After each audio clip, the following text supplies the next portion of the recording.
Good morning, students. Once again, your Rashmi teacher is here with the continuation of Chapter 6 Asia. In the last video, we have seen some part of central mountains of Asia and the southern plateau. And between the central mountain and southern plateau lies the great river valleys. So, in today's video, we will study about the great river valleys. Many large rivers rise in the snow-capped mountains.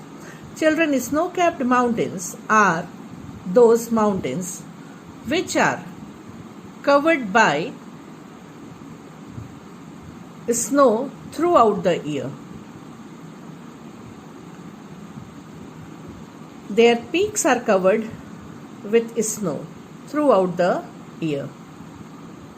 And from there, the perennial rivers.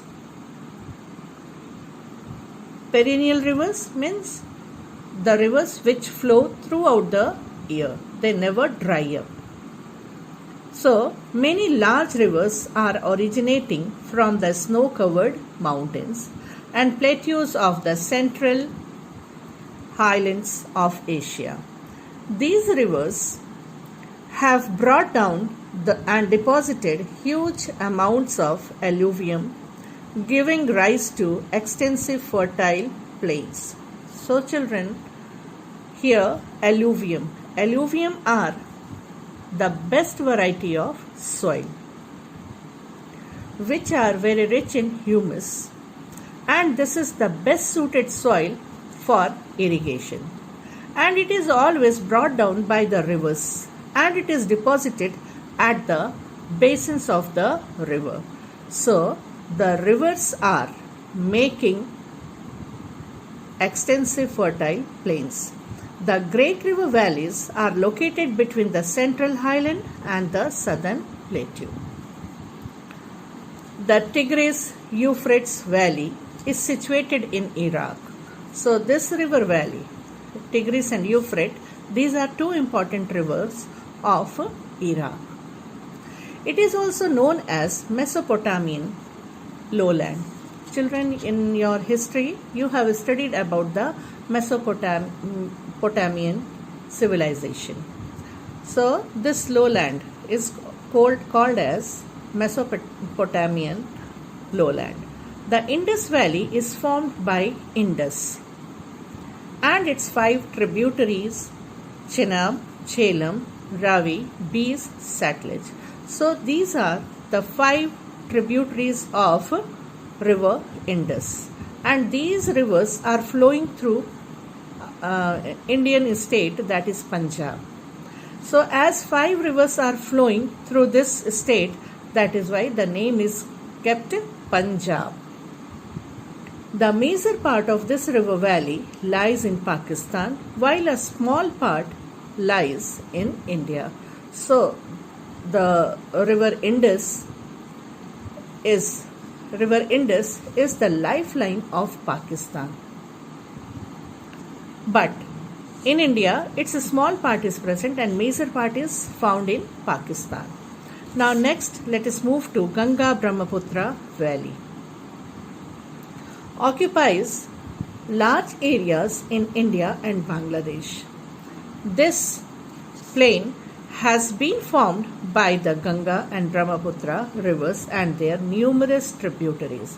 River Ganga, it has many tributaries like Ghagra, Gandak, Kosi, Son. These all are the tributaries of river Ganga. Children, here I want to make you clear what is difference between the main river and the tributaries. Main river which originate from any snow-capped mountain or any lake, and it continues its journey up to the sea, or its end point is when it meets with any big water bodies like sea, bay, ocean. But the tributaries are those rivers which are not completing their journey and they meet to the main river, like river Yamuna, though it is a very big river, but it is also a tributary of river Ganga. Though it originates from Yamunotri, but it joins river Ganga at Allahabad. So, river Yamuna is also a tributary of river Ganga. The Great Plain of China is formed by the three large rivers of China, Huanghe, Yangtze and Sikiang. So, the three main rivers of China is Huanghe, Yangtze Kiang and Sikiang. The Irrawaddy and Salween valleys in Myanmar. The Mekong Valley in the Indonesia Peninsula and Amur Valley, also known as Manchurian Plain, are the other important river valleys of Asia. So here we studied about the main rivers which are flowing through Asia. Main rivers which complete their journey. And the river basins or the plains which are formed by them. Now, island groups. There are a number of island countries in East and Southeast Asia. See children, here in the East, this Japan.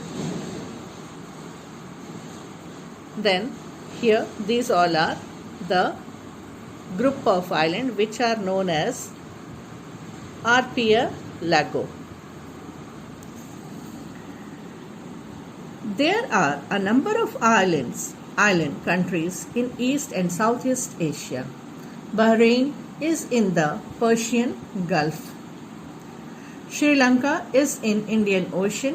Indonesia is in the Indian as well as in the Pacific Ocean. Children, you have to find out all these islands and mark it in the Asia map. Outline map of Asia you have to purchase when you will find the shops are open. And the Philippines, Taiwan and Japan are in the Pacific Ocean.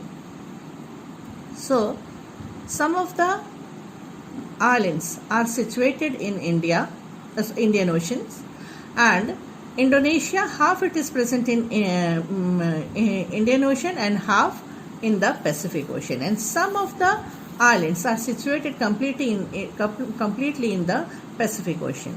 A group of islands is called an archipelago.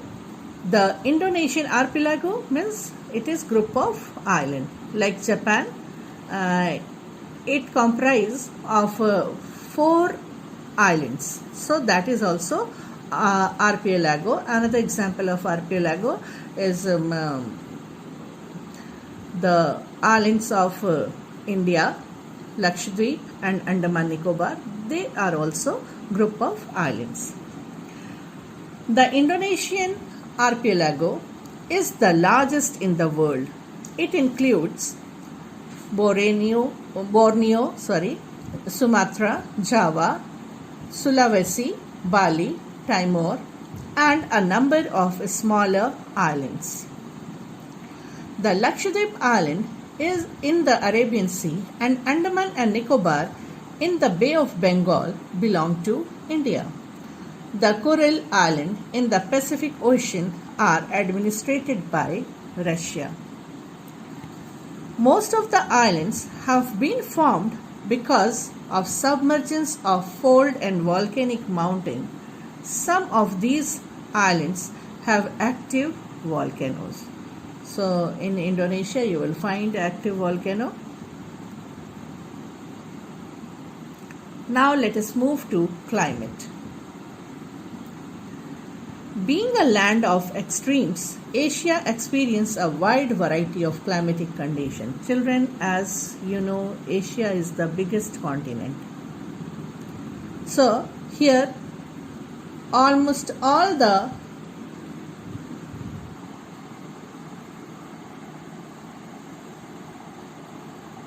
important latitudes are passing through this equator, Tropic of Cancer, Arctic Circle.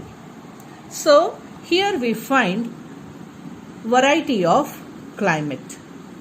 But there are many factors which affect the climate of Asia. So in our next video, we will study about the climate of Asia. Children, here I want to tell you my email ID. This is my email ID. Yesterday I forgot to tell rashmis.2121@gmail.com.